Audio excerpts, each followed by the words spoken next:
જુઓ, બજારમાં મળતી વિવિધ વસ્તુઓ વિશે સમજણ કરવી છે ને આપણે. તો તમારી સામે શેના શેના પેકેટ રાખેલા છે ખાલી? શેનું છે? વેફરનું છે ને. પછી એનો કલર કેવો છે? વાદળી કલર છે ને. પછી વેફરનો આકાર કેવો હોય? ગોળ હોય ને.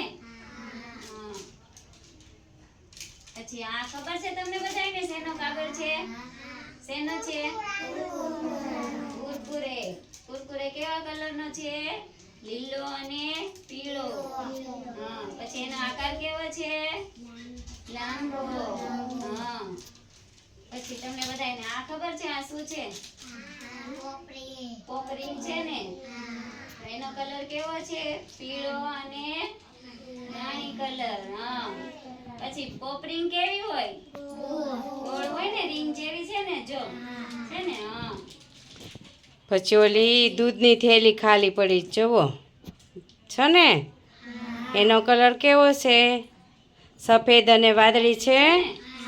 જો આ બધાય ખાલી પેકેટ હોય, એ બધી વસ્તુ ખવાય? ન ખવાય ને. ખાઈ તો શું થાય? આપણે બીમાર પડીને માંદા પડી જઈએ ને, અને આપણને શક્તિ ન મળે. એટલે આવી બધી વસ્તુ ખવાય નહીં. સરસ.